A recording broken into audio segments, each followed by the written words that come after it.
Good evening. Welcome to This Week, the show that brings you the week's most engaging stories from Mongolia and abroad. I'm your host, Anand Tumurtawa. For our first story, earlier this week, the Mongolian People's Party Parliamentary Committee Working Group deliberated on changing the parliamentary elections to have only one constituency. If the change is approved, every Mongolian voter will have to pick all 76 members of parliament in the 2020 parliamentary election. On June 3rd, the Mongolian People's Party Committee declared they will not accept the presidential veto for the General Administrative Law. But the committee also presented the party's election draft law working group's proposal to change the parliamentary election to have one constituency. Head of the working group, Parliamentary Deputy Speaker Ulaanbaatar stated, "It is wrong to have three elections, parliamentary, presidential, local, all following one electoral law. That is why there needs to be a change in the electoral law." Adopting previous electoral laws has proven to be only beneficial to the party in charge. Therefore, the working group debated and wished to choose a version that benefits the people. The working group discussing the importance of Mongolia to have a sustainable development policy, and we will be submitting a draft bill that contains the best option for Mongolia, and that is to have one constituency. The deputy speaker finished by commenting, "We will now wait for the government's position on this draft bill." Prominent lawyer Ulaanbaatar criticized the proposal by stating if this law passes, it would mean the ballot sheet will contain more than 3,000 candidates, and the ballot sheet would have to be 6 meters long, and both rural Mongolians and ethnic minorities will lose representation. Moving on to our third topic. The 6th International Ulaanbaatar Dialogue on Northeast Asian Security was held from June 5th till the 6th. This year, the dialogue focused on energy sector partnerships, peace, security, and youth engagement. However, the burning questions most local and foreign press wanted to know was why did the North Korean delegations did not attend this year's dialogue. And so already last year at the 5th UB dialogue, I was also stressing exactly this, that this is going to be a very difficult process. At that time, it was only 2 days after Singapore summit, and therefore people are euphoric that the dialogue started, things are going to move ahead. And at that time, based on our experience of being part of Northeast Asia and really, interacting with our friends in this region, we knew that this was going to be hard. And therefore, we were really stressing that hard times are ahead, and there will be silent, stages of negotiations. But we should take it as such. And it is most important when the times are hard to keep this, mode and resolve for peace, and to keep this pressure for continued talks. Of course, it would have been better if the DPRK had been here, but I understand that they were invited. The door is open, and all speakers this morning stressed the need for engagement and dialogue and peaceful resolution of conflicts and conflict prevention. So let's hope that negotiations, talks can resume, and that this brief, some described it as a stalemate, others talked about a break, but that this soon ends and that engagement intensifies. We're very interested in working together in the area of green energy, renewable energy, and Canada has a number of leading companies, so that was one topic which we discussed yesterday in our conversations with the government, and we look forward to working together moving forward. On the security side, we're very interested in a number of issues which have come up. One of the most important, of course, is denuclearization of the Korean Peninsula, and that was one of the topics we pursued as well. Some experts were skeptical that Parliament would even adopt the new election law, since previously the election law changes happened 6 months prior to the general elections, but that might change. On June 6th, the Working Group on Law Amendment presented a draft amendment to the Constitution to the Speaker of Parliament. 64 members of parliament have signed off on the draft submissions, and changes range from limiting the term limit of the presidency and giving more power to the prime minister. If the amendments go through, that would mean that the second time the Mongolian constitution was amended since 2000. Parliament is in a unique situation as the ruling party controls more than 80% of the seats in Parliament. This gives the ruling party the opportunity to change the constitution, a chance that might not come again for a long time. As part of the amendments, there are provisions to increase the power of the Prime Minister and to limit the power of the President. The working group presented law proposals on limiting the power of the President by making changes to the presidential term limits. The principle of choosing the head of state, the president, will still remain in the hands of the people. However, only people who are 55 years old or older will be eligible to become president. The president will only be elected once for a 6-year term. However, if adopted, this provision shall start from the presidential election in 2025. The other provisions, including restricting changes to electoral law to 1 year prior to the election year, giving more oversight to the cabinet on budget expenditure, and to make the state budget oversight expenditure more independent, and to limit the number of parliamentary members who can hold ministerial positions to 5. The draft amendments were given to the Constitutional Court on this day. The exact date when the draft law will be going through Parliament has as yet not been decided. As the Ayutthaya Agreement came into political spotlight within the last 2 months, there is a growing sense of uncertainty on what will happen with the investors of Ayutthaya, Rio Tinto, as politicians keep scrutinizing the Ayutthaya Agreement. On June 3rd, the American Chamber of Commerce held their monthly meeting and hosted the U.S. Ambassador to Mongolia, Michael S. Klaczewski.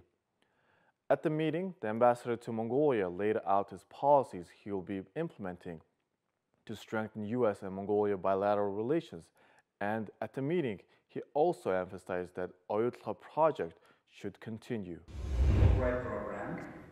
U.S. Ambassador Michael Klaczewski emphasized that the U.S. main focus would be on economic development and advancing the commercial sector in Mongolia. Additionally, the ambassador pressed the issue of advancing both sides' shared values in the Indo-Pacific region, with an emphasis on democracy, human rights, freedom of belief, and rule of law, which was discussed at the 30th Annual Bilateral Consultation Meeting in Washington, D.C. in April. AmCham is one of many business groups that play an important role, I think, in every country, because it's important for government and the business community to work together. So I really wanted to lay out, it's a little bit over 3 months since I arrived here, and I thought it was appropriate to lay out U.S. policy, really the desire of the U.S. to increase an approach that's been going very, very well. We've had a good relationship for over 30 years, very strong relationship, but there's a great deal of interest in the U.S. increasing that even further, and the commercial side of it is a very important element. So this was my opportunity, and I very much appreciated it, to convey that to the business community and others. The ambassador also stated that he wished to see American businesses operate successfully in Mongolia and is hoping to see foreign investment surpass its previous numbers of almost 700 million USD in 2012, thanks to growth of the mining sector. Investors are always looking at the investment climate, how easy it is to start an investment in a country, what are the conditions, and we are doing a lot, our embassy, to work on the investment climate. And I would say that the better the investment climate, the better the prospects for further investment. So there's a great deal of interest in the U.S. in investing in Mongolia. So as the investment climate improves, the prospects obviously improve as well. And through the certified trade mission, the ambassador wants even more companies to open up shop in Mongolia.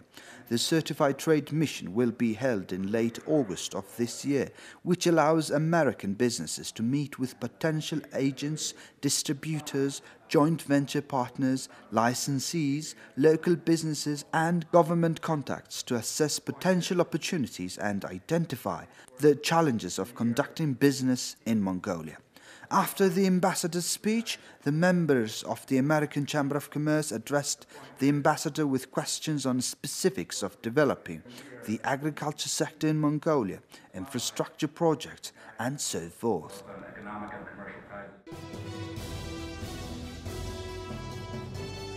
So now we are joined by our sports reporter, Bayr Saham. So Bayra, this week has been a very interesting week for Mongolian sports. Mongolia is hosting the 3x3 FIBA Under-18 World Cup in Ulaanbaatar, and our football team just beat Brunei for the first round of World Cup qualifiers. And Tukstoks just announced his next match in August. Can you talk about Tukstoks' announcement, please? This time, Tukstok is going to fight for the WBO featherweight title. He currently holds the IBO, or International Boxing Organization's featherweight title. And the fight will take place in August and in New York. And his opponent is Gary Russell Jr. And he's a 30-year-old American boxer and who won the WBO title in 2015. So he's holding the title for 4 years. So he's one of the best featherweight boxers in the world right now. So it will be a big challenge for Tukstok. And at the press conference, Tukstok said that he has studied his opponent and he is confident that he will bring another world title to home. Okay. Well, let's take a look at his press conference highlights. Our focus now is on the featherweight division. Tukstok claimed the IBO featherweight title back in January, defeating Claudia Merrera from Dominican Republic in a 12-round bout. The win enabled him to fight for other boxing organization titles, including WBA and WBC. The world and Olympic medalist's next opponent, Gary Russell Jr., currently holds the WBC featherweight title, which he first won in 2015. He has defended his title once every year for the last 4 years. Russell's last title match was held in May, at which he knocked out his opponent in 3 minutes. At the press conference announcing his bout against the 30-year-old American, Tukstok said he has studied his opponent well and is confident that he will bring home another world title in August. Born in Ulaanbaatar, Tukstok became a national hero in 2009 by winning the World Amateur Championships silver medal. An Olympic silver medal followed 3 years later. After competing at the 2014 Asian Games, Tukstok announced his decision to turn professional, as he wanted to prove himself on different levels. So as I mentioned before, Mongolia is hosting the 3x3 FIBA Under-18 World Cup. Can you talk about this? How's the Mongolian team doing, and how many teams are participating in this championship? Well, 500 athletes from 43 countries are gathered in Ulaanbaatar, and they are competing at the Sukhbatar Square for 7 days. And the Mongolian men's team advanced to the knockout stage. They defeated Latvia and Georgia in the group stage, and they also played against the United States, and they advanced to the knockout stage behind the United States. And as for the women's team secured their first ever win, but unfortunately they didn't qualify to the next stage. And all of the top seeded teams are in Ulaanbaatar, for example, China, Russia, and United States, Turkey. And so the competition will wrap up in Sunday, and today the competition is continuing in the knockout stage. Well, let's take a look at the highlights from the FIBA 3x3 Under-18 Championships.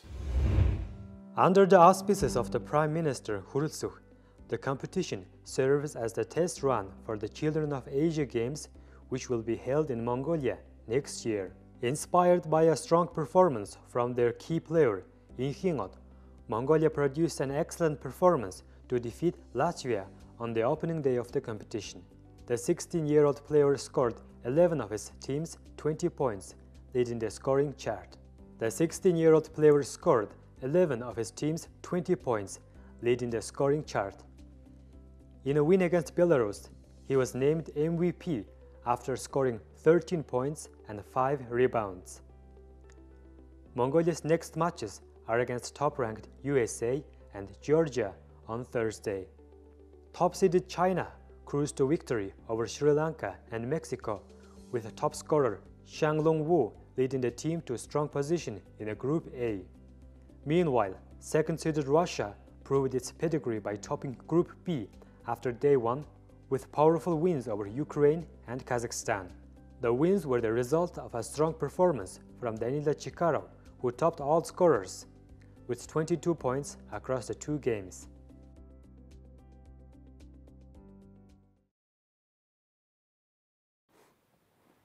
So there was a story that the Asian Football Confederation is building a new football field for a local school in Ulaanbaatar. Can you tell us more about that story, please? This project is funded by the Dream Asia Foundation, which helps develop the football in developing countries. And they chose the school number 79, which is located in Sharhat area. The reason is that because in last year, 11-year-old boy tragically died during the accident because the goal post fell on his head. And so this new pitch will be dedicated to the memory of this young boy. And Dream Asia Foundation is building this football pitch for the school, and also they are donating 57 goal posts to Mongolian football, and which will be distributed throughout the country. And this news was announced during the grassroots event on Children's Day, June 1st, and Mongolian Football Federation's president, Mr. Ulaanbaatar, participated the event. Okay. Well, let's take a look at how the project came to be. The project was announced during the Grassroots Football Day celebration on June 1st in Bayınzırık district. At the ceremony, Mongolian Football Federation President Mr. Ulaanbaatar thanked AFC President Sheikh Salman Al Khalifa for his support. When His Excellency heard about a tragic accident that took the boy's life, he promised us that he would build a new pitch for the school. Located in the westernmost part of the city, it is not easy for the school students to go to the city center and play football. With this new pitch, 2,000 children now can play football in a safe environment, he said. School number 79 director Doğrama Orunçak also emphasized the importance of new pitch's role in the physical development of the children in the area. Apart from new pitch, the Asian Football Confederation's Dream Asia Foundation will also donate 50 pairs of goal posts, which will be installed around Mongolia. So wrapping up our sports section, so can you tell us what can we expect in the upcoming weeks in the world of sports? Well, most of the competitions are taking break because the Naadam Festival is coming. So except archery athletes and also horse racing and national wrestlers, all other sports are taking break. But also international competitions will continue. For example, Judo Grand Prix will take place. And the biggest event is the 3x3 Senior World Cup.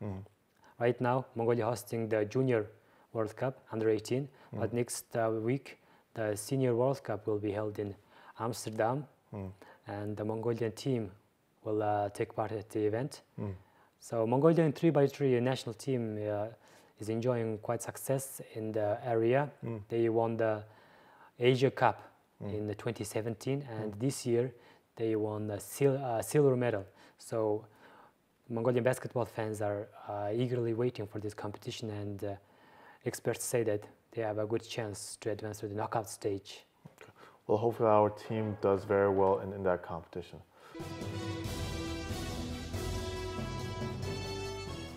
Well, that's all we have for today. We'll see you next week with more news highlights from Mongolia and abroad. I'm your host, Anand Tumurtagh, and this has been This Week. Goodbye.